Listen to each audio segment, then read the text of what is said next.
We know we suck so bad, but damn it feels so good to be this mad. Yeah.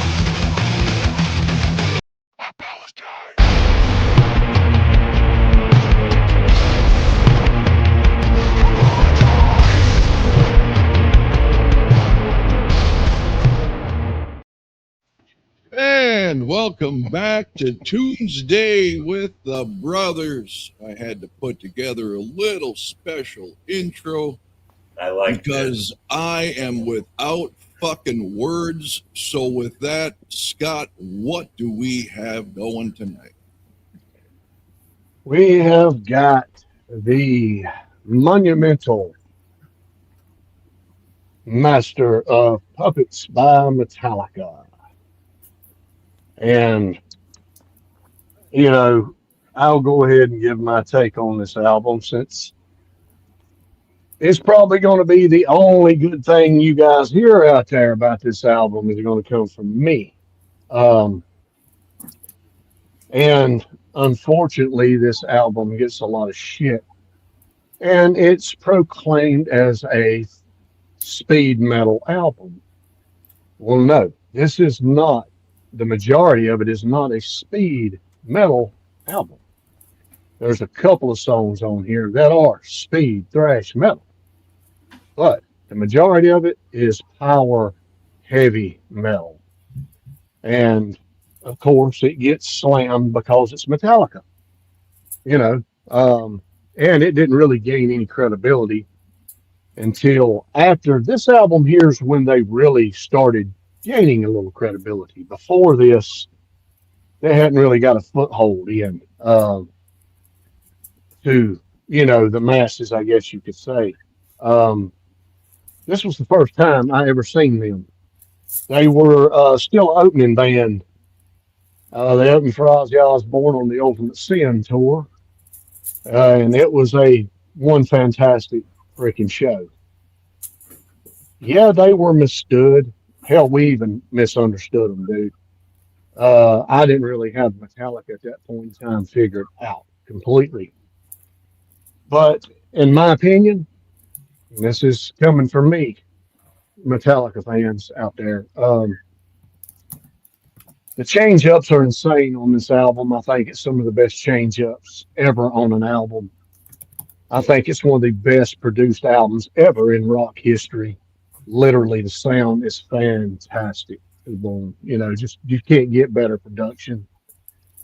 And yeah, man, just to me, this is the direction that I go when I go thrash or hard metal. Um, you got a little bit of both on here, and I don't really go further out.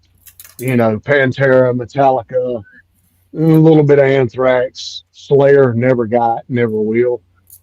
I like Megadeth. A lot of their stuff's not thrash either, but they get labeled as that because they're one of the big four. You know, you get labeled that because that's what you're supposed to be. But, you know, to each his own. To me, one of the best albums Metallica ever done. Lou.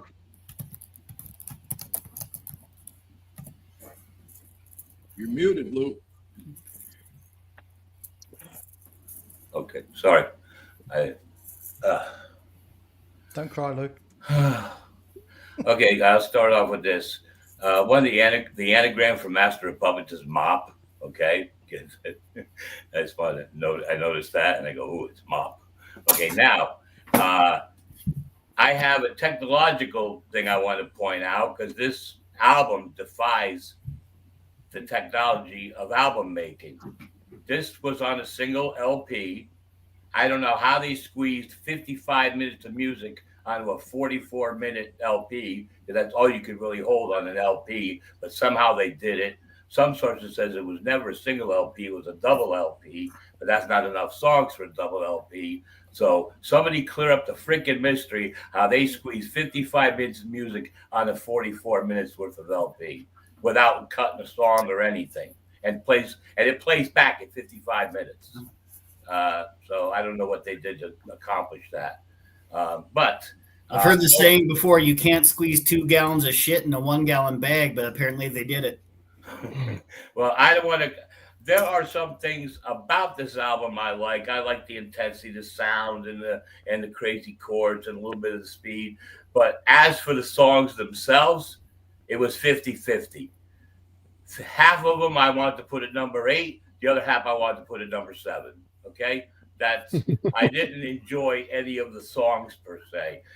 Each song had moments I liked, but not one entire song.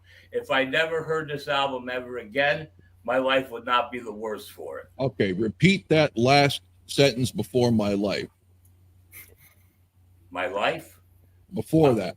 I forgot what that was. Okay, you said something about there were moments of each song. Yeah, moments of it? each song I liked, but I didn't like any entire song at all. Okay. And like I said, half of them, I said it was 50-50. Half of them I wanted to put at number 8. The other half I wanted to put at number 7. I will just remind everybody. Yeah, we know. See, I hear the whole fucking song. Not the little, I hate the little piece over here. It's bothering me. Not taking account the rest of the song's got a cool groove, a good beat. It's fun to listen to. It's energizing. It makes you feel good to hear it. No, this little piece of this song is bothering me. So Pipe down, retard. Hey. I didn't say I listened to only little parts of the song. I said I liked little parts of the song. That's a fucking difference. I went through this entire album like 3 fucking times, decide where I'm going to place the song, listening all the way through and everything else. So I gave this a fair and honest listen, and I just did not enjoy it. But I didn't say I only listened to little pieces. Always gotta fuck with me, don't you? All right. Yeah. You know, I don't even want to say it's a love-hate relationship with Metallica. I don't mind some of it. Most of the stuff that I don't mind is going to be starting with the Black Album and after. But I'm never really I wouldn't say I'm ever really in a Metallica mood where I'm just going to go and seek out their stuff. I know a lot of people consider this album to be their magnum opus. I disagree with Scott. I do think this is thrash metal. You called it speed metal. I don't know if there's a difference. I do think it is the same. Thrash and speed is really falls in the same category, but everything on here is not thrash or speed. That would be the old distinction without a difference. Yeah, but I mean, I'll call it out whenever we get to the songs. I'll tell you what's thrash and what's not. So go ahead, Darren. No, yeah.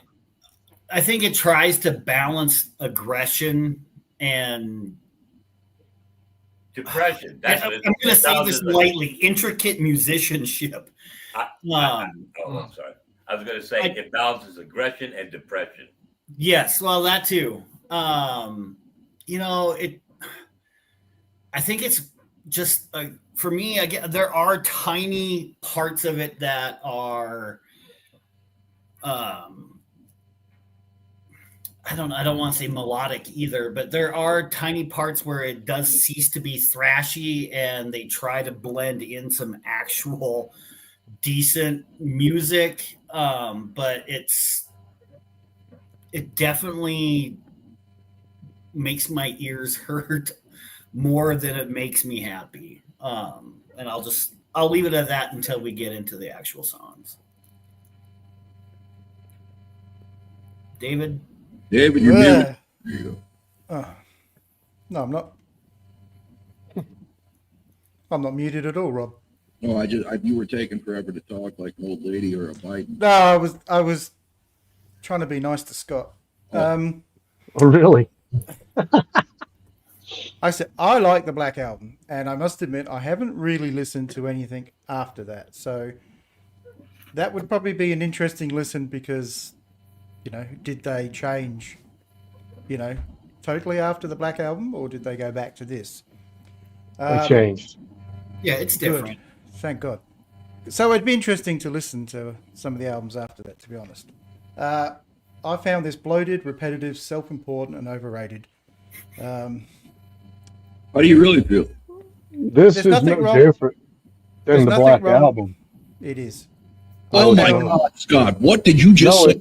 No, it's not. With the exception of 2 songs on here. The Oh my God! The Black Album has heavier stuff than its own Master of the Puppets. Yeah, Heavier. and Heavier, This is not this, fast.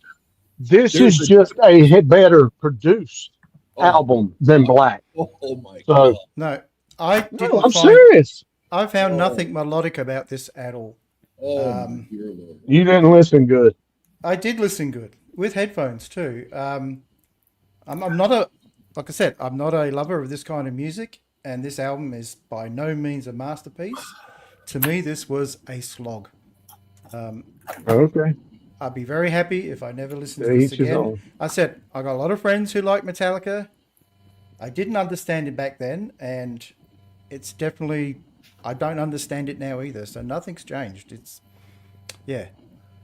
There was so much better music out in the 80s than this. Yeah. I agree. Including elevator music. All right. Oh, look, Um, no doubt. If I could put the Run Out track as the number one, I would. All right. So many things to get to. Possibly the most preposterous statement ever to be issued on this show. This is no different than the Black Album. There is nothing on the Black Album played at this ridiculous, unnecessary speed with 2 songs. It is night and day difference. There's a reason why traditional Metallica fans hated the Black Album. That is full of melodic grooves and distinguishable beats. This Ballads. with the exception of a couple of intros, is one of those where if there wasn't a break between songs, you wouldn't know the fucking song changed. Absolute fucking horrible album. No heart, no soul, no substance, no musical quality to speak of. This is just guys in a garage. God. Here's your 2 fucking chords. Here's your double bass. Everybody just Uh, play double time and all just fucking scream shit on the microphone. This is fucking hilariously bad. I That's how good you listen to this fucking album. points Because what you're saying is complete shit. you can't interrupt me because you disagree. You had your turn to praise. No, you're fucking lying. I can interrupt you if you're fucking lying. Okay? Lying? There's 2 songs on this album that is fast. That's it. Okay. I mean, seriously, man. I'm not trying to whatever you fucking. smoked before the show, just take it down a notch. Okay. Go ahead. Trash. This is anything just short of death metal. The only thing making it short of death metal is he's not going. That's the only difference. This is fucking terrible. Now, with all of that said, I have something to address. Apparently, I crashed the warning episode live stream, and I kind of knew I did it when I did it. I've never been used the app, and it popped me right in, and I couldn't hear you guys at all. It wasn't the concert itself, but they played the tunes in between. It was just too fucking loud being that close to the speakers. So I hit the only button I could see to leave was end stream. So I hit end stream, and it says end. I'm like, oh fuck. So I'm frantically trying to hit the back button and anything else I can do to stop the fucking process, but it was too fucking late. And just after that, the lights went down, the band came out. It was too late for me to. I knew Dave would figure it out eventually. I did get a good chuckle. Apology not accepted. Just thinking about him going, what the fuck is going on as he struggled to get the stream going again. That was hilarious for me. But Yeah, well, like I said, I looked up and I thought, why is it saying end stream? And It there's was- no way to cancel it either. Like you can't say, Yeah, it's Stop. like you came in and pulled the stream with you. he went, you guys are doing too well. That's it. You're out. Who Okay. went to the concert? I did. Oh, okay. I That's didn't right. know. This concert, It was actually, there was a new Asian massage parlor that opened up down the street from him, and it was half price rub and tugs. So Okay, that was his concept. About the concert briefly, Scotty. gotcha. This is a pack of 5 Warren D. Martini picks.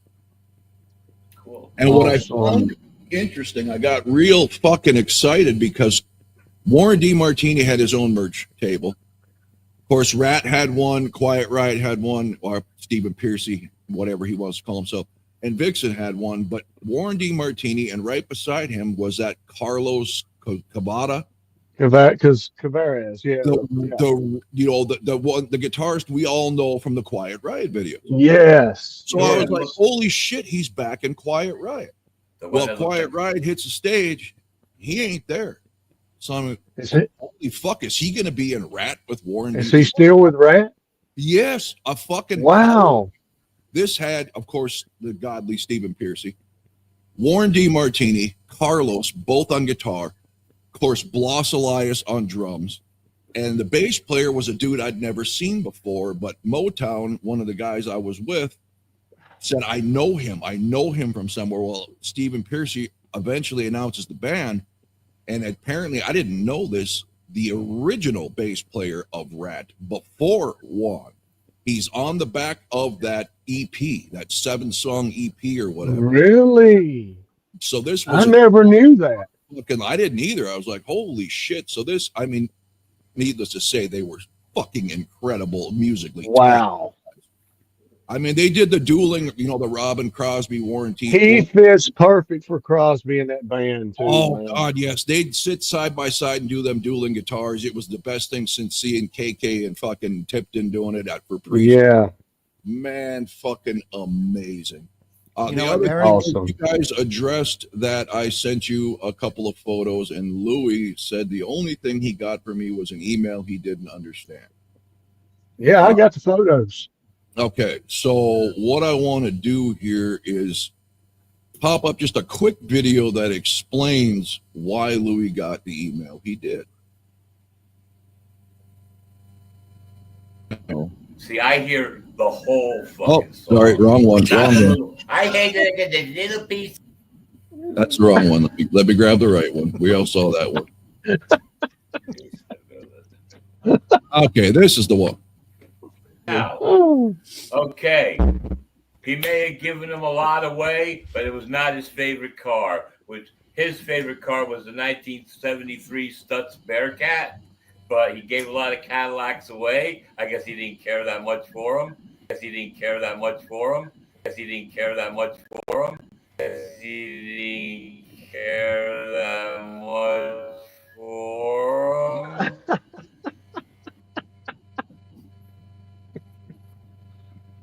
Oh, shit.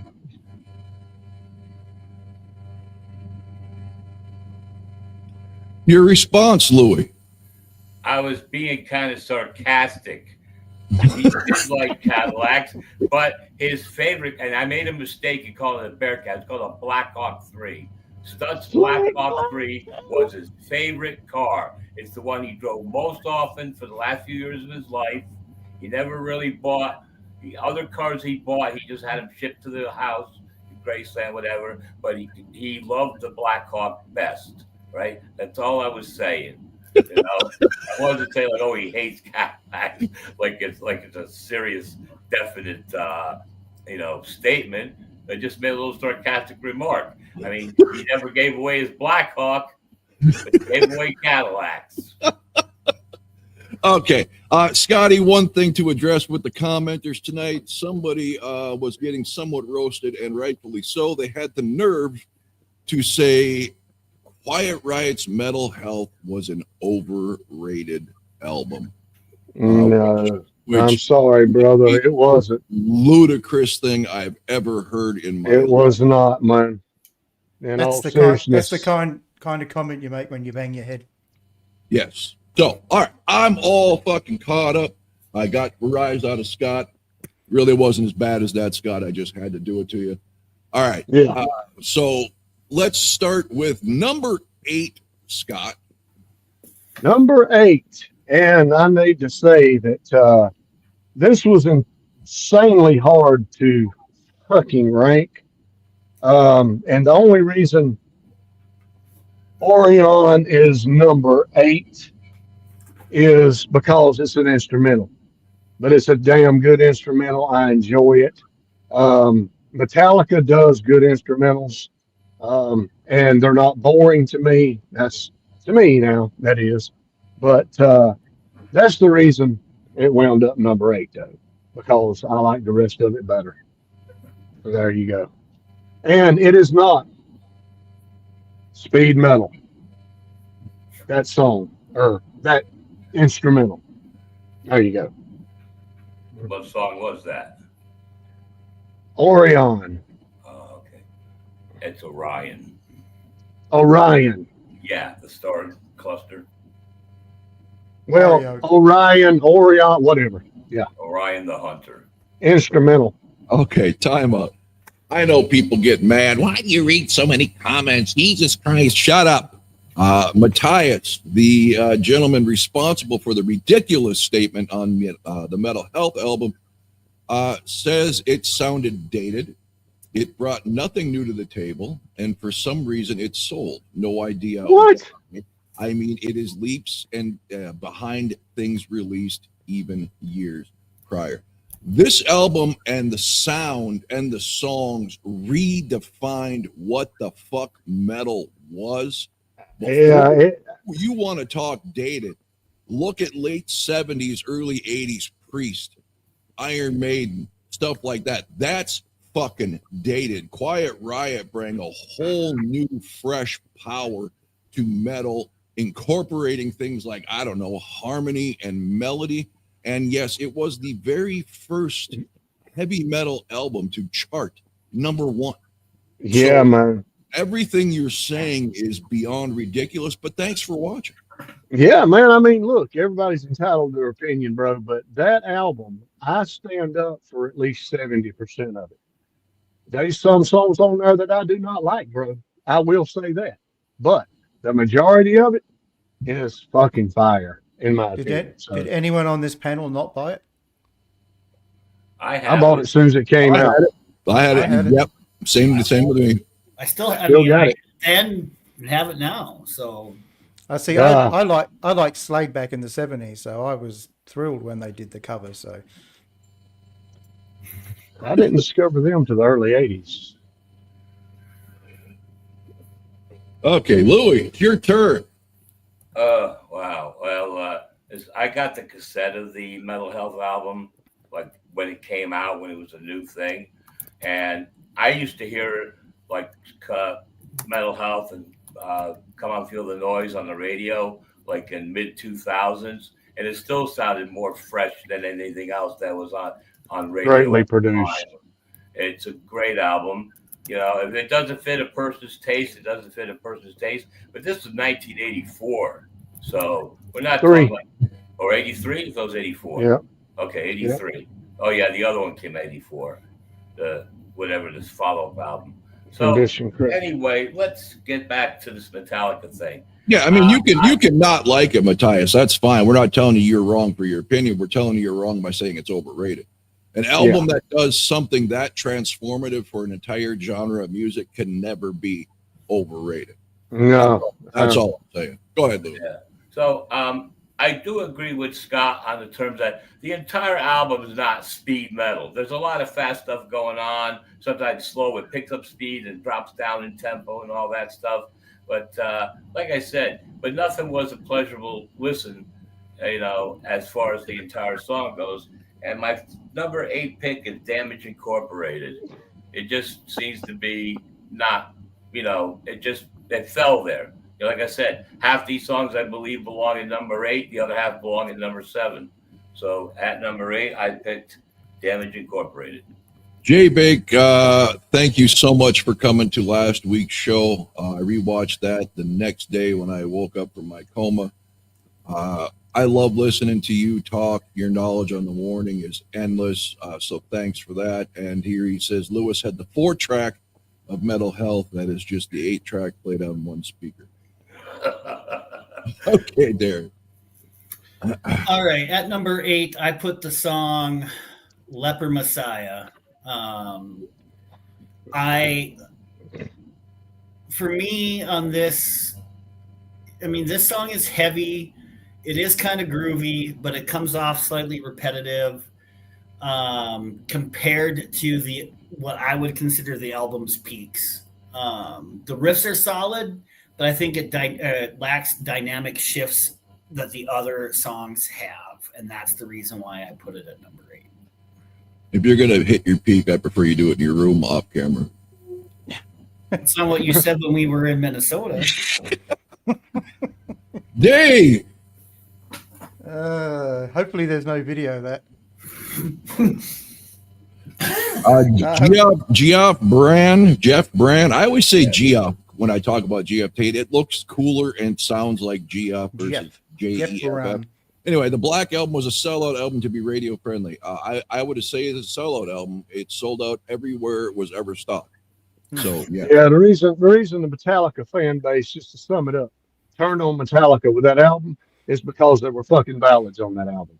And that's not Metallica. That's why their damn album does so good. It wasn't really Enter Sandman or any of the other heavy stuff that's good on there. It was that Unforgiven bullshit, stuff like that.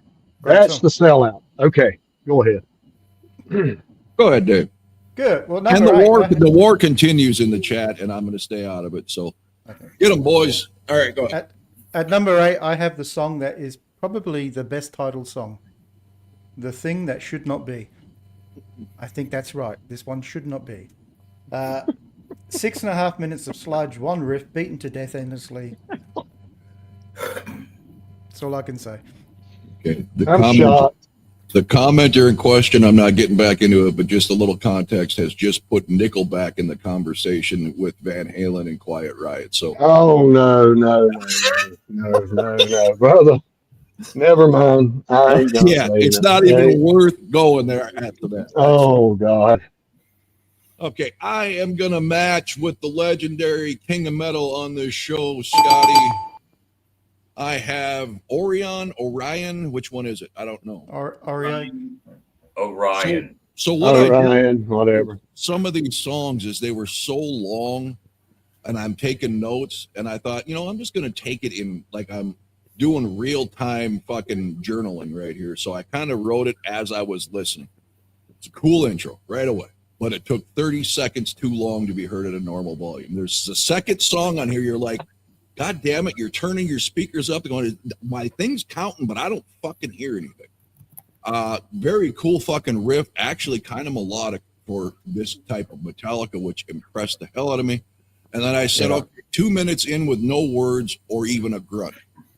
All right, 3:32 minutes in, this song is starting to piss me off. And now we switch to an acid trip hippie sound. Did Alice Cooper write this song? Then at 7:18, clearly a worthless instrumental, Time I Will Never Get Back. Someone should have because with Metallica, you don't know. You have to listen for like 2 minutes because that could just be their intro. Yep. And this album has all the elements that you hate about a fucking album.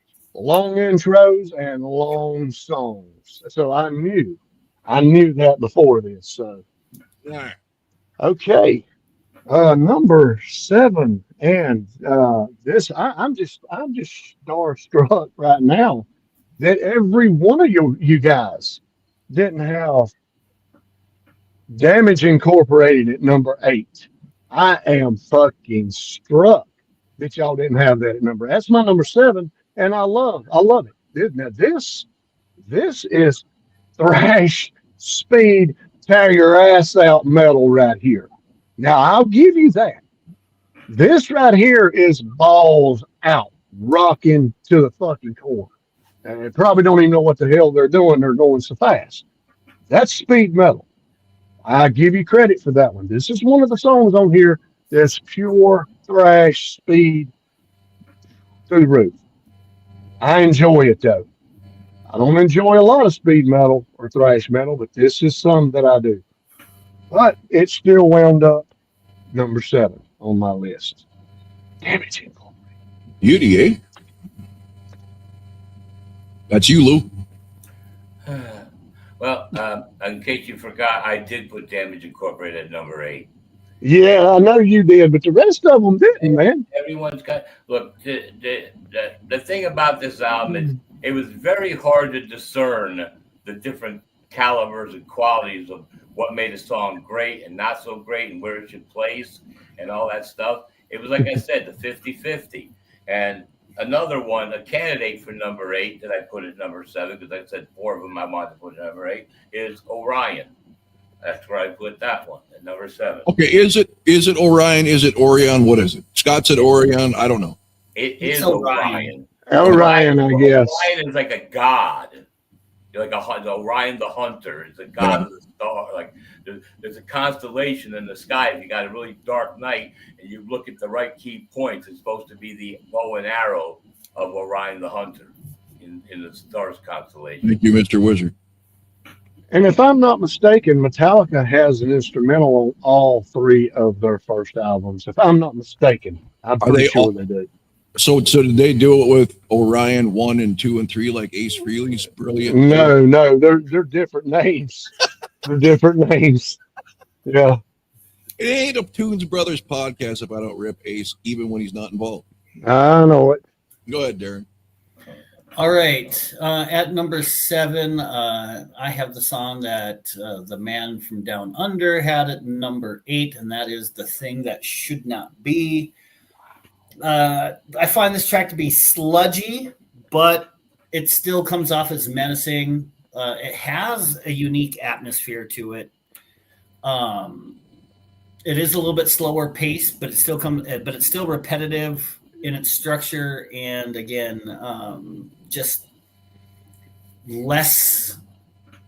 There's just less going on in this song than the others, and that's what I've tried to find in all of these songs, because it's definitely not the usual kind of stuff that I'm going to listen to. So I tried to find things that were just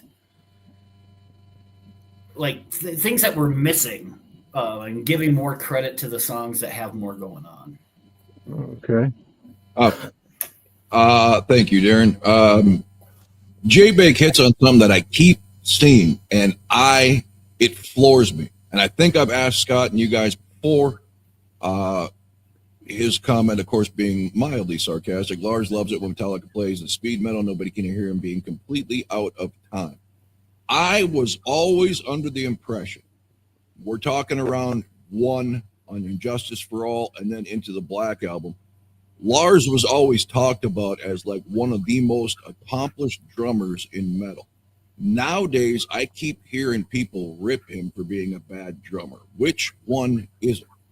He's not a bad drummer, man. He's definitely not a top drummer. I don't know, man. I think he is. I mean, now at his age now, I'm not, no, he's not going to pull Damage Incorporated and shit like that off the perfection, dude. But I think he's mediocre. Back in the day, as much as I don't like him as a person, as like Nikki Sixx and Tommy Lee, I group him in with those. Yeah, just listening to the Black Album, and of course that's studio, so anything can be done. But his drumming, his double bass fills and shit impressed me so much on that fucking. Yeah, album. He's really good. I give him credit, man. I do. I mean, on his albums. Yeah. And real quick, let's end the war in the comments. Everybody is welcome here. Matthias, so Metal Health was released in '83. So was Holy Diver. Accepts Balls to the Wall. Both much better albums. He stands by his opinion. Okay. You just listed 2 very, very, very legendary albums. So you redeemed yourself. Just leave Nickelback out of it. And I applaud you for standing your opinion. Much like all of us on here, we don't care what people think. That's just the way it is. Yeah. All right. So I just needed to extend a lot of conversation because I knew Dave's turn was coming up. I have a Nickelback album. How's that? At number 7, I think Darren and I have just switched here. I've got Leper Messiah. I've put it's a mid-tempo chugger which falls painfully flat and is absolutely forgettable. Which one? The Leper Messiah. Leper Messiah. Okay. And that's the nicest thing I could say about it. Okay. All right. Well, just to make you happy, Scott, my number 7 is Damage Incorporated. Did I match with anybody else on this? Do I need to ring a bell? No. No? Okay. So I said this is boring. Quiet intro for no reason. Kirk learned volume swells. Congratulations. Now you're an intermediate guitar player. A quick keyboard alert for like 2 seconds. And then it went off the fucking rails, off the reservation. It started out with such promise, and then all of a sudden, it was your prototypical fucking beat. I was trying to imagine you listening to that song because it starts off so good, and I said, Rob, I know he's fucking going on to it. Man, I was like, oh fuck, okay, this kind of sounds a little bit like the Black Album stuff, and then there it goes. Yeah, Black don't have nothing like this one. I'll go ahead and tell you that. No. All right, Scotty, number 6. Number 6. And this is the other speed thrash hardcore metal song. It's the opener, Battery. Fucking fantastic. I like it a little bit better than Damage Incorporated because Damage does. They started it with one and ended it with the other, man. Everything in between is almost damn near Snow White compared to these 2 songs, man. I mean, literally, if you pay attention to it. But Battery is better. I think it's constructed better. I think it's played better. Yeah. Just dude, just the power and let's not forget, James's voice is fantastic on this fucking album. Literally fantastic. I think it's better on this album than it is on Ride the Lightning, and I think it's better on here than it is on Kill 'Em All. And Justice for All is the same. He's about the same as he is on this one. And let's not forget, and Justice for All is just as heavy as this album here, with the exception of 2 songs. Now, the reason it don't come off that way is because the bass is neutered in Injustice for All. The bass is not neutered at all in this album. So, yeah, Battery, number 7, a kick-ass thrash speed metal song. J Big playing Santa Claus, giving out memberships. Everybody pay attention to the post on the bottom of the screen or in chat. He's trying to instruct you how to accept your memberships. Louis. Awesome. Well, someone asked if I have a dragon under the stairs. That's the wrong show, dude. That was the competitor, not this show that's behind me. Munsters? Yeah, Munsters has a dragon. That's Morticia. Gotcha. From Adam's family. Anyway, I guess you could ring the bell, whatever. I also chose Battery for number 6. I don't have any long dissertation about the song, just where I figured it belonged. Darren. All right. At number 6, this is where I put Disposable Heroes. What's so funny, Scotty? You're loving Damage Incorporated, brother. I love this. Keep going, man. I love this. Keep going. This has some driving tempo to it. The riffs in this song are pretty relentless, very high powered, but slightly overshadowed again by some of the more melodic and, if you could say it, and complex tracks. So, Disposable Heroes, number 6. Real quick, Scott. I know I asked this last week. It might have been backstage after the show when we were talking about doing this album. Seek and Destroy, For Whom the Bell Tolls, was all that before this or after? Yes. It was right before. Yeah. For Whom the Bell Tolls is on the album before this. I would argue those songs are very Black Album-esque, to where they've got distinguished pace to them and choruses and stuff. Yeah, they do have elements of that on here, on the last 2, on the first 2 they done. But You have to listen to the album as a whole. You're gonna get this different fucking. You're gonna get your speed hard metal like on here. You're gonna get your melodic, just crack your ribs, high down, beats and vibes, and a lot of musicianship, man. Long songs, but I guarantee you, that's the reason I questioned it when Dave said Master of Puppets. I was like, I believe y'all would have been better started out on Ride the Lightning or Kill 'Em All than this one, because I think this one right here really peaks out the heaviness of Metallica. This album right here. All right, Matthias, what I think makes Master such a great album, besides the tighter and better production, is the flow of the album, like a trip, and leaves one spent and satisfied at the finish, much like Louis' rub and tugs that he frequents every Wednesday to relieve the stress he builds up from this show. And let's not forget about what they're singing about in some of these songs, just like Darren said, Disposable Heroes. Military men. And we'll get to some other things that I'll talk about. Yeah. Okay, Davey boy. Right.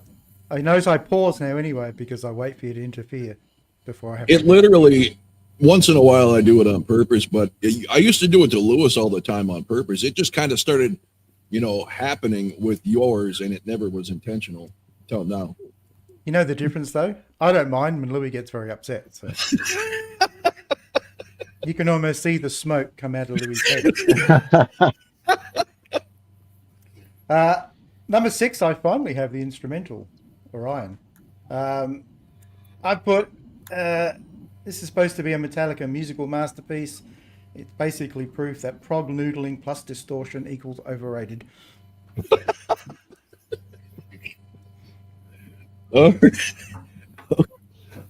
Scott, to be fair, the reason this hit number 8 for me is because it's an instrumental. That's just the rule. That's why it was there for me. Yeah. I actually broke my rule on that one. Okay. Well, I think me and Darren both have at times too, but it's not very often. It's not often. Number 6 for me, and I swear to God, Scott, when we were discussing this album, you said this was a song I was going to like, and you just mentioned it as one of your heaviest, and I think Battery, right? No, I didn't say you would like it. I swear, maybe you were just being sarcastic. Yeah, I was if I said that, but you had it at number 6 as well. Yes, yeah. Okay, it's a kicker.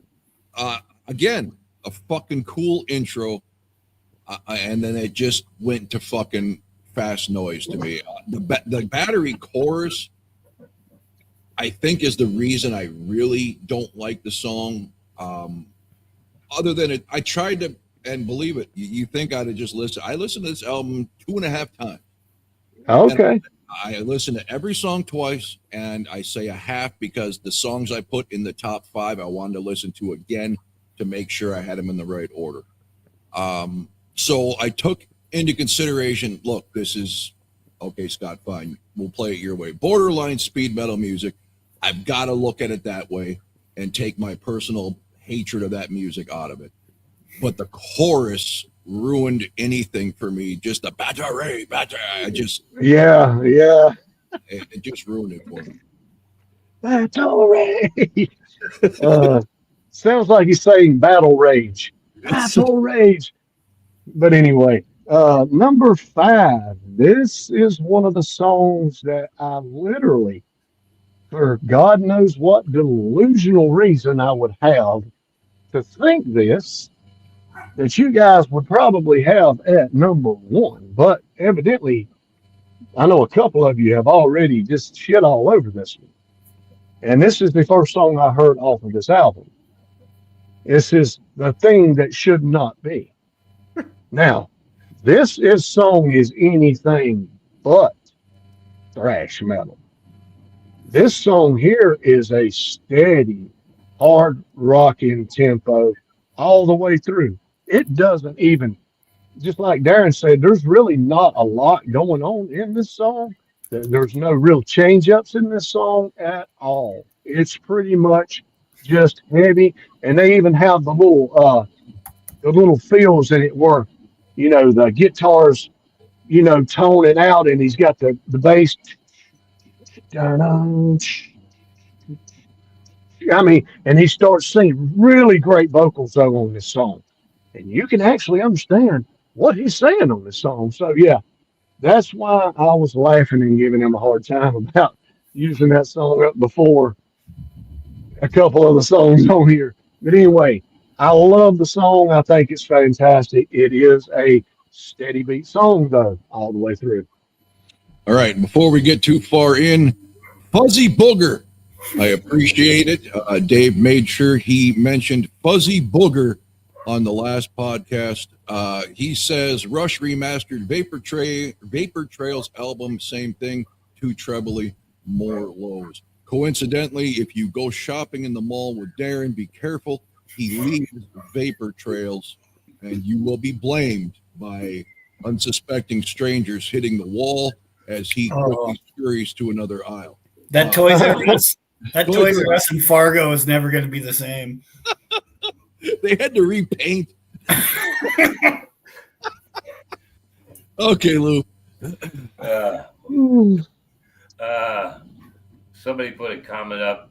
It's like, which one of the members do we want to cuddle? You talk about the members of the band, not us. Well, because Scotty Miller said, "Can we put this Metallica thing to bed?" So Darren says, "Which one of them do you want to cuddle with?" Oh, okay. Anyway, so at number 5, this is the last of the candidates for number 8. It's Disposable Heroes. It has its moments, but it just didn't stay locked onto a place where I liked it. That's all I can say. Okay, right. Gigi says, "Come on, y'all, hit the love button, pizza, and thank you." Please. I know, I'm just being stupid. Darren. All right, at number, was it 5? This, Scotty, is where I finally put the song Damage Incorporated. It is a thrash onslaught that ends this album. I'm not saying I like the song, but I definitely think this is pure aggression. So if you really want to get some release from some pent-up aggression, this is a song to do it. Raw energy. But again, I have to place it outside the top tier. And that's, for this album, it's saying a lot. But yeah, Damage Inc. comes in at number 5. Yeah, and all you blood-dripping Slayer fans, I've not heard one Slayer song that's heavier than Damage Incorporated. Are we going to do a Slayer? If we do, it'll probably be my first time ever listening to a Slayer album. So if we do, I mean, I've heard songs of theirs, but I've never owned because I never liked them. But it would not be a bad idea down the line to probably do the Rain in Blood album. Are they still That's one of the? Is Slayer still? Really? As far as I know, they do. You hear from them every now and again. Yeah. Okay. Yeah. The distinguished gentleman from down under. Okay, my number 5. I've got 8 minutes, and for what? It's basically the same riff over and over. Could have been cut in half, and nothing would be lost. Disposable Heroes. Did you say something bad about it? Yeah. Well, I wasn't complimentary. Okay, Matthias said Slayer's overrated. Do Testament instead. Honestly, I don't think I've heard either one of their stuff more than like a few seconds on MTV because I always skip speed metal. Yeah, Testament is one of those bands too. Okay. Yeah. Number 5 for me, Disposable Hero. This I got typical thrash riff. I have his vocals were annoying on here for the first time. I'm not an anti-James Hetfield voice guy, but his voice was annoying for me. And I said the song's way too fucking long. This must have been one of them 8-minute songs. Okay, yeah, it has its change-ups, man. And Yeah, and I Yeah, did. you- So you said to listen for those, and they do have some really cool, just abrupt halt and switch gears. Yes. But then they always end up one way or the other going back into or going into for the first time that rapid fire, and it just loses me. It's just not my cup of tea when music's played that fast. There's a lot of aspects on this album that were like, okay, oh, there it goes. Yeah. Yeah. And these songs are so long, I figured they would be bits and pieces of things you do like, because there is some real heavy, melodic, slower tones in these songs with change ups. Yeah. And I understand I'm not the biggest fan of speed metal either. There's very little that I like, you know, to whatever you guys may think. But what I do like, I do like. And this You know, is and one I of the get bands it. that pulled it off. I get why people like it, because I mean, we knew a guy, real good friend in the group, Mike Place. Darren knows him as well. He's one of those guys who would just punch a fucking wall when he'd hear fucking heavy music. It gave him a rush. So I get it. Yeah. It may not work for me, but I definitely get it. It's just then at least do something to make each song stand apart. Yeah. Yeah. When you run into those bands, I'm lost. If Yeah. I don't feel it, I don't give a damn how fast they're going, what they're saying. If they're growling and shit, I'm lost. This is my type right here. So, but anyway, number 4. I've heard this mentioned a couple of times, and I think it is a fantastic intro. And thank Cliff Burton for a lot of these sounds with the bass. One of the heaviest basses riffs I've ever heard in my life before he got killed. Rest in peace. Leper Messiah. No, it does get drawn out in the song. I will admit that about this one. The change ups are not as much in this song as especially the next 3 songs that I've got on the list anyway. But the intro is fantastic with that almost an organ, you know, and then the drums come in, and it's fantastic. I still love the song, but this is where it falls. All right. Leaper. Yeah. Forgive me, everybody, for asking so many Metallica questions, because I'm just not knowledgeable. I hear the arguments, Cliff Burton and Jason Newsted. Now, Cliff Burton was first, right? Yes. Okay, because Jason did he join during the Black Album? He joined during Injustice for All, Right before. Okay. Yeah, Cliff got killed. I heard nothing but praise for Newsted. Nowadays, I hear people, I think even in the chat earlier on this video, people slamming him. I thought he was a cool ass motherfucking guy. He done a great job. Got that guy looks Mexican or whatever. I don't know nothing about him either. Yeah. Do you have any knowledge on their musical ability? Who's technically the better bass player? Is one overrated? I know nothing about it. The best one they had was Burton, because he drove the Metallica sound Okay. with a bass guitar. I mean, literally, if we ever do their first album, you'll understand what I'm talking about. And they even got thrown in with punk rock with that first album. So that's where the punk metal got started. It's not as heavy as this. You guys may get a little taste. You know, I think you guys will, you know, the Seek and Destroys and the Phantom Wars. I think you guys will find that more appealing to your taste. Not everything, but a lot more, I think, than this. So, wow. Cliff yeah. passed away, says Matthias. Tour van rolled over. That's fucking tragic shit right there. Yeah. Fell asleep at the wheel, man, the driver. Wow. Jay Bake says Cliff was amazing, played solely by plucking, which is ridiculous when you think about speed metal type. Oh, yes. How to pick, Yeah. man. Okay, well, you learned something. Dave, did you see Gigi's? I did, yes. Gotcha. All right, whose turn is it? I think it's Louis. I believe we got him this time. And you're muted, Louis. Okay, I'm back.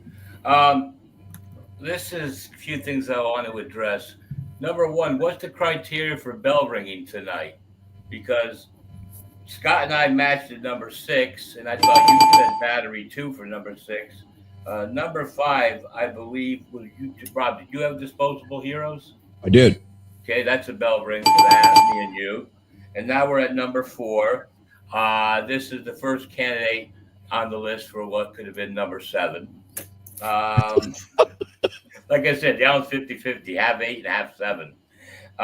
So at number 4, I've never been one to never put a title track as the best song. For me, most of the time, they're not their best song on any group or any album. There's always something better than that.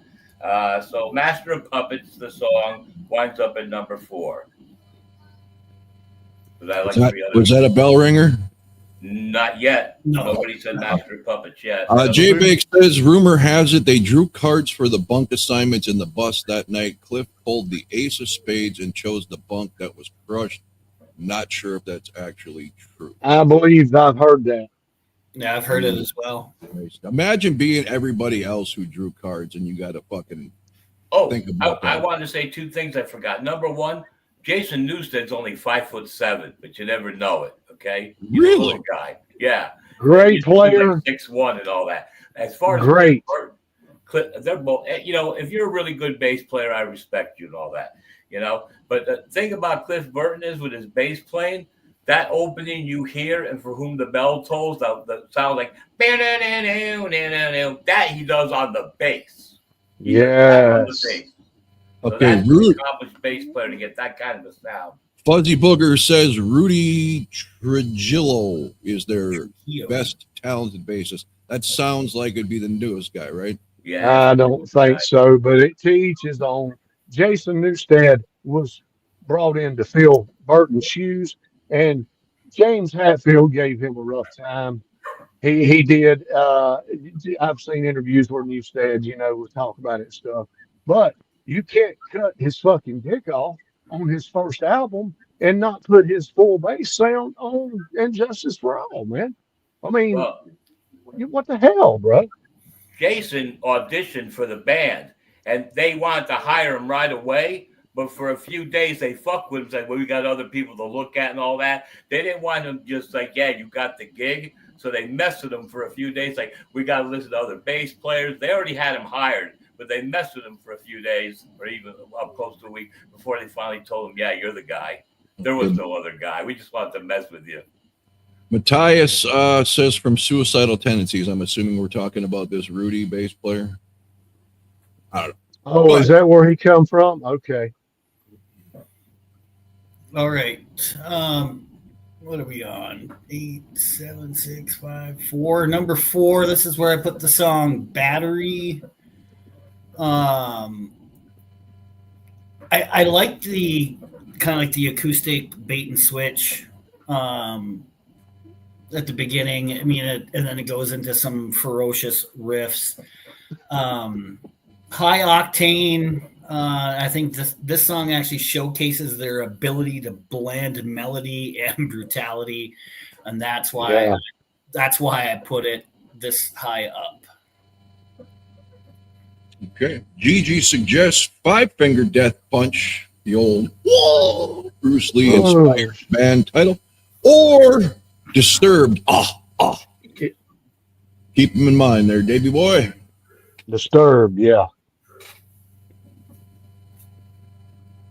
Nothing else to say, Rob? Come on, Go ahead, mate. Nope. I'm trying to stop cutting you off. All right. I was just giving you, room to breathe if you needed to. All right, number 4. I'll make Scott happy. I have Damage Inc. I put the thrash closer fast for the sake of being fast, but also painfully one-dimensional. Once you've heard the opening riff, you've heard the whole thing. Thrash fans act like this is feral energy. To non-fans, it's just noise. Okay, number 4. Other than the stupid title, I hate the name Leper. Yeah, leprous horror and all that stuff. Wasn't that like a fucking disease, right? Yeah, leprosy, man. Yeah. Spare a talent for an old Lex Leper. Yeah. How Ever about watch the The Fog? overrated metal genre? I vote new metal. I'd be right there close to it, just because death metal doesn't really get praised. Otherwise, that's my least favorite. Yeah. New metal is a little bit. It's gotten very cookie cutter. Yes, Fuzzy Booger, J Bake. That is a great screen name. Anyway, so at number 4, I've got Leper Messiah. I said stupid title. Good opening riff. I love this fucking drum beat. Yeah. I love the short chord strums in this thing. I am a little tired at this point now. Obviously, when this was done, probably not. But the whole televangelist, false prophet, storyline that metal has done to death. Yes, we all know they're douchebags, and hopefully they rot in hell. Which this would be the true meaning of taking the Lord's name, or war in the name of the Lord, right? Not because you say God damn it, right? Because I remember we had that one viewer who wouldn't watch our stuff because we took the Lord's name in vain. This is taking the Lord's name in vain when these scumbags do this shit. But all in all, a pretty good song. So we're getting up there now. Okay. Number 3 is You Will Die, You Must Die. Back in the front. You will do what I say when I say back in the front. Disposable Heroes, man. Going into battle, dude. This is probably the most political driven album Metallica did. Which one did you just do? Disposable Heroes, man. Okay. See, I thought that song was about how the entire band wiped. That was back to front. Oh, is that okay? Well, they could have been talking. That's what they were singing about. They could have been using that as a reference to that, but without saying it. So you might have a point there. But yeah, man, literally, they did jump on the government and a lot of things with this album. A lot of deep issues. If you ever read the lyrics to some of these songs, it is very, very deep and very true. Unbelievably true. So, yeah, man. Maybe slow it down on a couple of them so you can understand it a little better. There you go, guys. But anyway, Disposable Heroes. Always loved it. Always enjoyed it. Number 3. Yeah, we got an off-topic comment here that I need to get to. Fuzzy Booger says to J-Bake, I do know how many 9-volt batteries Alley's of the Warning's 5-string bass uses in the back. I only bring this up because they should know that if they use D batteries, they last longer, right? So you just bore out an extra large portion of the guitar and put them giant fucking D batteries that we all hated because they cost way more than anything else. Rust out and leak all over your shit. She should use D batteries. It upset the balance of the guitar. What's that?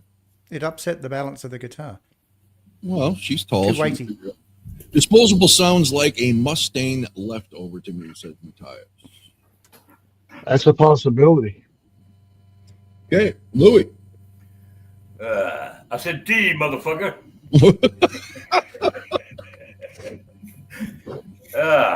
Okay. I had a question and I forgot it, whatever. But the song I placed at number 3, and I seem to tolerate it better. And I don't know how many people mentioned this. I know Dave had it at the very bottom, but I didn't think the thing that should not be was that bad of a song. You had it. So, you've got it at number 7. What? You've got it at number 7. Reality. What are you talking about? You're confused. You said you've got 4 songs at 8 and 4 songs at 7. So yeah. So you're not rating it very highly either, are you? Like I say, it's like number 3 of like all the songs of number 7. It made it to number 3, so it's like not as bad or whatever. But anyway, I have to say the numbers accordingly. So number 3.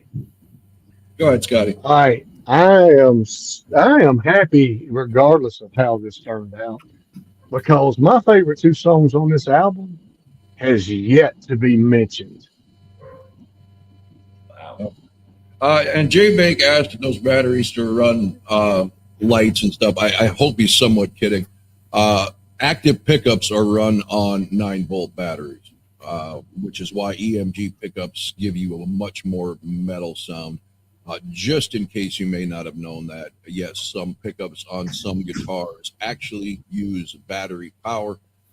And I am surprised at Lou here. I thought I was going to be the one that hated this the most, maybe tied with Dave. I'm third in this group of 5, it looks like.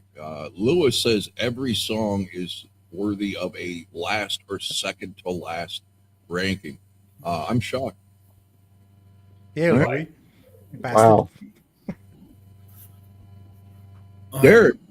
At number 3, yes, I did break my normal rule of instrumentals, and this is where I put the song Orion, just because I enjoy the composition that went into this song.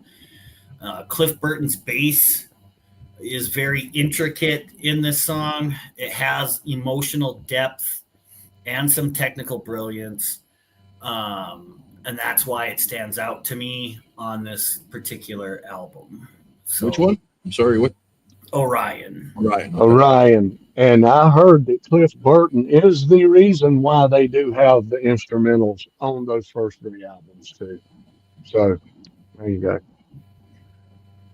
So, Mr. Dave.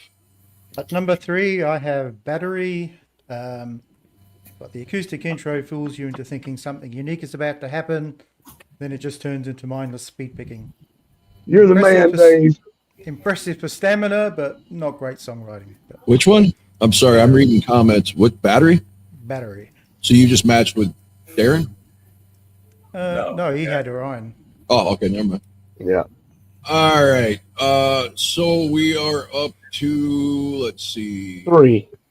2. I liked Metallica. Oh, for him, S&M album came out.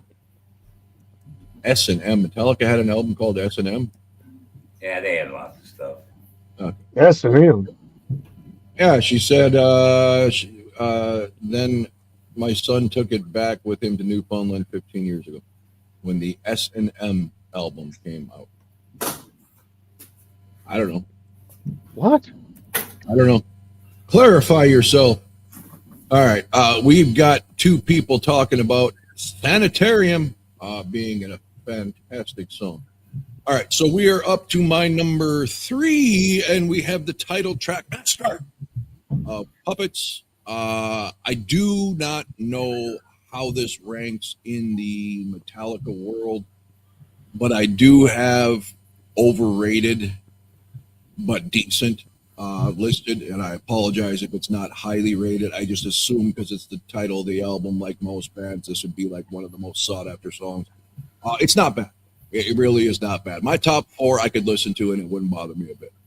My top 2, Wow. my top 2, I would, if in the right mood, I could see being on a playlist.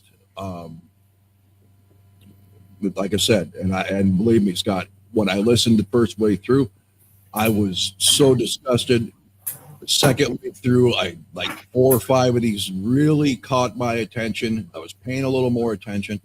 And then that third time through, when I listened to those handful of songs, 2 of them jumped out like, okay, this is fucking cool.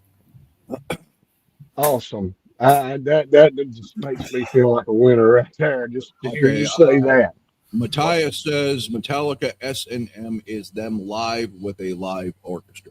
Symphony and Metallica. Oh, live yes. album. Okay. Yes. Thank yes. you. Clarification. Okay. Thank you. Back to you for number 2, Scotty. Number 2. Welcome home, Sanitarium. Leave me be. Dun-dun-dun-dun-dun. Some hellacious riffs, some just singing about just the god awfulest things, man, but making it sound so damn good. Sanitarium's always been one of my favorite songs on this album. It rocks all the way through. The tempo changes are insane. Just leave me alone. And that echo, and they start off. I mean, just playing their ass off. It's fucking fantastic. And I'm gonna tell you, this would not be nowhere near as good of an album as it wound up being, especially to the hardcore fans. But this production is one of the best productions I ever heard on any album. Literally any album. And I don't understand why they strayed away from that. I don't understand why they did not carry on with this production with And Justice for All, Black. This is the best produced Metallica album they've ever done. I'll go on record saying that too. But anyway, Sanitarium, welcome home. Brave Retreat says he came here tonight for information on Taylor Swift's engagement, and nobody has even mentioned it. I did want to chastise Dave a little bit. He brought a lot of Taylor Swift into that last video with my absence. Did that fucking bitch get engaged to that fucking chief, ugly, bearded clam tight end? No way. I thought they were. Yeah, it was on my Facebook feed earlier today. I think I saw something about it. Okay, well, either way you look at it, millions and millions of aspiring rug-munching teenage girls are going to be disappointed that she is coming off the market. So there you go. And to be fair, Rob, I'd never said anything good about it. Oh, I know. I was just giving shit. Louis? Now, one thing I wanted to mention early in the episode, and I completely forgot until now. Yesterday was Gene Simmons' birthday. He is now Yes, 76 happy years birthday. old. Happy And Rob birthday, Halford. Gene Simmons. Rob Halford on the same day. 76 years old for Gene. Yes. Rob Halford, I think, But is 74. now, to the song I chose for number 2, and I'm going to be matching up with Scott, I put Welcome Home, parentheses, Sanitarium. Okay, we got a bell ringer, Louis. I'm on it. All right. Yay. All right.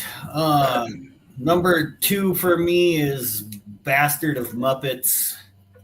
The title track. I've enjoyed this song. I think it's kind of like the perfect storm of riffs, solo, lyrical storytelling. It's got an iconic structure to it, melodic interlude.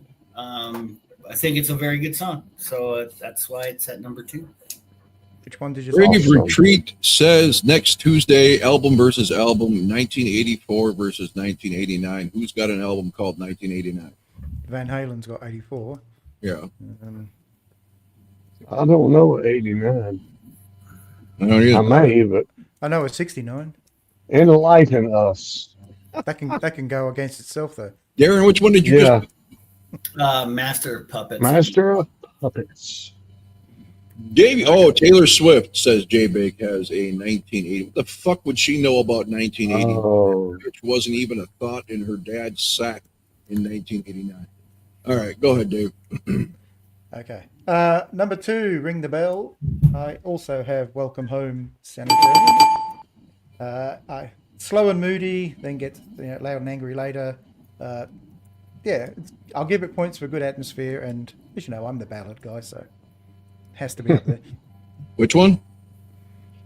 Welcome Home. Sanitarium. 1925. Phantom says Justice is his favorite Metallica album.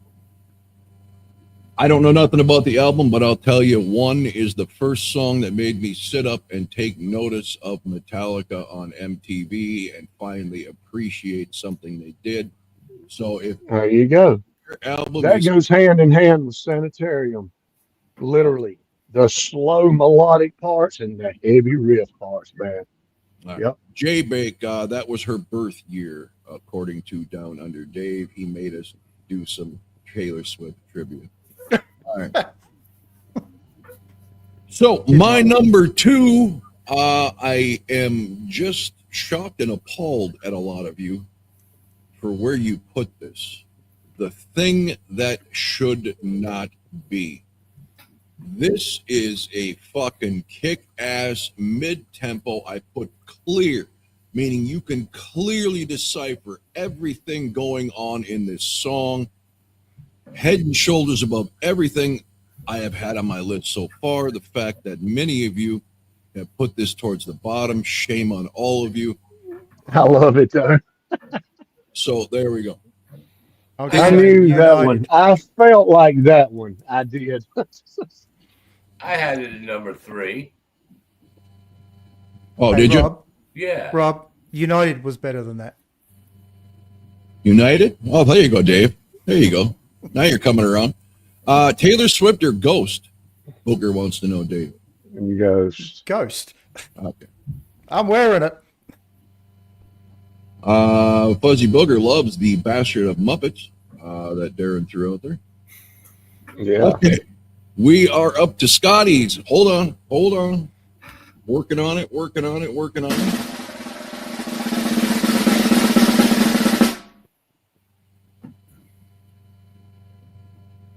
Master of Puppets, I'm pulling your strings, twisting your mind, and smashing your dreams. Blinded by me, you can't see a thing. The story of cocaine, boys. Perfectly. Chopping out your breakfast on a plate. Man, this is so detailed of drugs, hardcore drug use, man. And the words, and however many of them had a hand in on writing this perfection song. Yes, there's parts in it that, get a little crazy, but it is just melodic, heavy, tempo changes out the ass in this song, and the breakdowns are fantastic. I've always loved it. It's the title track, and to me, it's one of the greatest things Metallica has ever written. Master of Puppets. All right. Louie, it's all about Lou. This song I chose at number 1, which was a candidate for number 7, of course. But for me, I picked this at the number 1 position because it was the closest thing resembling a normal song, Leper Messiah. It was structured like, wow, that sounds like a normal song. I like it to a point. So I'm gonna, or at least out of the bunch, I like, hated it the least, or whatever way you want to call it. So Leper Messiah, I chose the number 1 song for this listen to my life. I know all is right with the world when your number 1 was my number 8. Good. Now, Everything, the universe is back on kill. All right. This I have to say, though, as a listening thing for this homework assignment and all that, I feel one way. But now I'm remembering sometimes I'm in my car and a girl is either pissed me off or a boss has pissed me off, and I want to hear something ripping, thrashy, nasty. This album would be great for that moment in my life where you can play that in the car and just punch the pedal like in the back road somewhere where you're not going to hit anybody, and you just do like 80 miles an hour and just make sure you don't kill nobody and just get your aggression out. So this album has that factor to it. And one more thing, and then I'll stop. The Five Finger Death Punch. Ain't that the band with Rob Zombie's brother in it? Oh. I don't know. I don't know. Yeah, anyway, I'm done. Well, Louie, you could also put on Boomerang or No, No, No in those driving instances. Don't put on Damage Incorporated. All right, Darren. All right, my number 1 is Welcome Home Sanitarium. I think this track balances melodic verses with some crushing choruses. Hetfield actually has some emotion, some emotive delivery in this. Dynamic shifts. I think the song for me, it's always been unforgettable. It's been my favorite song off of this album for quite some time. So yes, Welcome Home. All right. Matthias agrees with Darren. Dave. Number 1. Do I get a drum roll? Oh, you want a drum roll too? I want a drum roll. Feeling left out? All right, here we go.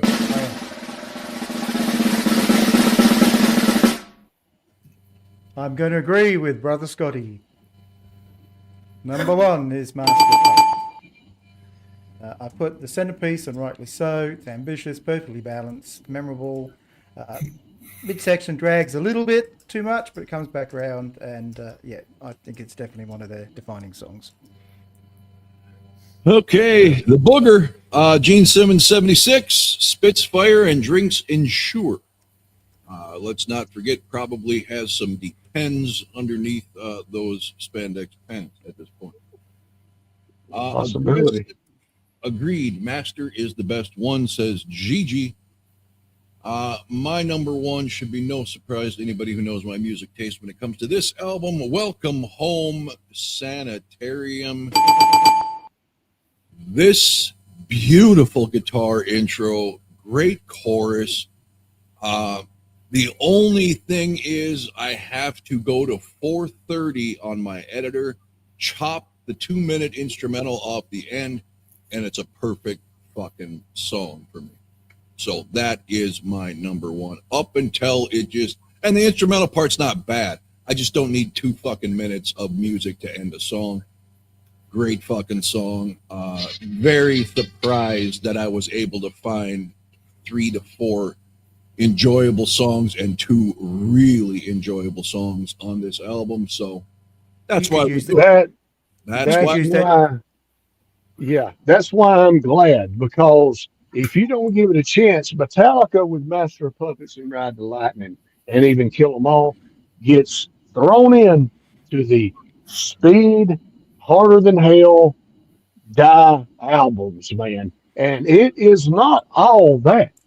I mean, yeah, they do have their elements like damage and battery, of course. That's going to be there.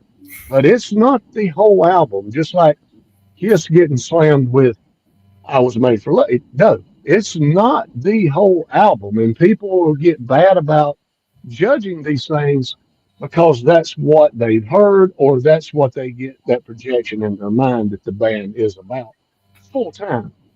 And it's not. But I will say, this is probably one of their heaviest, if not heaviest albums. You guys would love a lot of the things on Ride the Lightning, especially Rob would love Fade to Black. I mean, literally, he would. I don't think he would have anything bad to say about that song. But we may get there down the road. Oh, we will, because this band intrigues me just for their massive popularity, and I never went this deep into it other than the Black Album, and that was kind of just pushed on us because of a guy named Jason Rassett, and he would do impressions of the song as Andrew Dice Clay almost, and it was fucking so hilarious. It made you get addicted to the songs, and the Black Album was fucking fabulous. I was going to say, based on that, Rob, we should do Taylor Swift based on popularity. Oh, hell no. Hell no. But that is why. That's why they've got such a fan base, especially in the beginning. Metallica gave you a little bit of everything. They know how to appeal to the thrash guys. They know how to pull them in, and they know how to appeal to the power, hard rock, metal guys. See, they have elements of both in all of those first 3 albums. That's what draws people in, man. Awesome. All right. Well, dragging my feet, kicking and screaming. Not bad overall. Considering it is what it is, genre-wise. Fuzzy says G and Dave will be doing a Ghost special Friday night at 8 p.m. Tune in. Is this true? No, I haven't heard anything about it. Oh, okay. Some of the best album covers, too. Yep. All right. So, not bad. Not nearly as bad as I thought it was going to be. Am I a Metallica fan beyond the Black Album? No, not really. Not yet. Yeah, maybe by the time their catalog's all said and done, if we cover it all, I could put together a best of that didn't include the Black Album. I would listen to the Black Album pretty much any day without being upset, but if I can find enough gems to actually make a Metallica playlist outside of that album, I'll be happy. You will, and you will love Load and Reload After Black. That is your info out there, bro. Darren said he'd be up for a Ghost episode. Everybody loves Ghost, apparently. Me and Scotty and Lou, too. Still on the fence. Certain aspect, we're kind of, Darren kind of fucking schooled me on him on the highway a little bit more. Not nearly as bad as I thought it would be. Something Rob's wife never says. You know, J-Bay, you are a son of a bitch. All right. So, that's it. What do we got coming up next, Dave, Scotty, Brains? We have Revenge. Revenge. Overrated or epic album, I guess. That shitty Kiss band again? That A little shitty bit Kiss of band both. again. Ah, So yes, we have Revenge. If we can do it Thursday night, if everyone's available. I know Scotty and I'm Louie good. are. It's Darren. I'm good for Thursday. Thursday works for me. me too. Next Tuesday, we've got the One Live Kiss concert reaction. Okay. What are you going to do? You going to put clips on here or something of that? Yeah, we're going to watch it. We're going to watch it. And when anybody's got Awesome. something, anybody who's got something they want to say, just throw a hand up. We hit pause and we talk. Unless Good. it's Louie, and we'll just wait till the end. Good. we still got to do the Phantom of the Park one day. The what? Phantom of the Park. Do that. I don't think we're allowed Same to way use it. we're doing this. What is it? Phantom of the Park, Kiss. Well, the thing about the Phantom of the Park is I'd be all for doing it, but it's like 40, it's like Jaws, right? It's like 45 minutes before you see the main attraction. We still get to pick at it. Oh, there's a lot to pick at. I Yeah, know. PG, we are recording Revenge. If we went live for every show, I'd have to get rid of Tuesday with the brothers, right? Hmm. It would just have to be Toons Brothers live. I don't know. And you've only just done that, Banner. Uh, I'd just like to let everyone know too that it's $100 or more for me to change my rankings. By the way,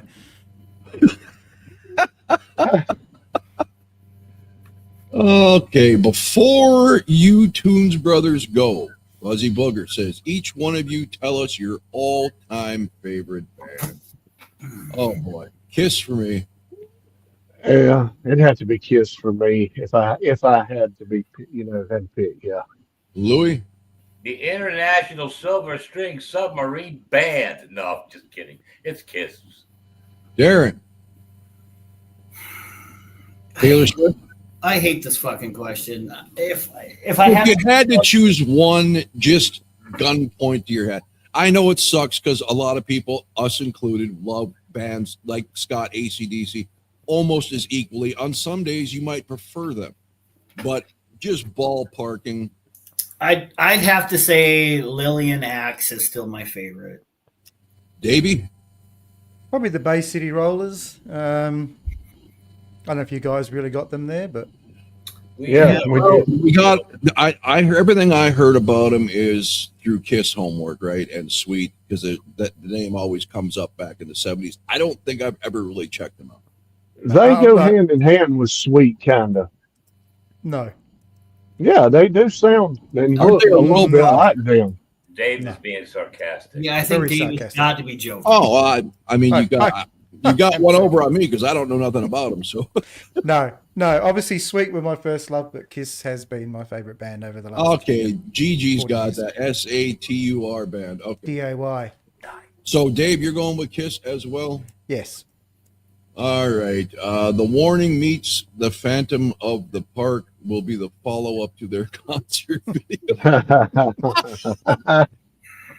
Brian Steele says Kiss, then Def Leppard, then Shine Down, and then The Warning. So he's got a whole mix of stuff Wow. in his And top. I do like all of those bands, Brian. Okay. All right. Well, that is a wrap. And I suppose Thursday we'll stay recording. I don't know. We'll discuss whether or not we should be live at all times, but you can still watch the replay of the recordings. And until next time, thanks for watching. Tunes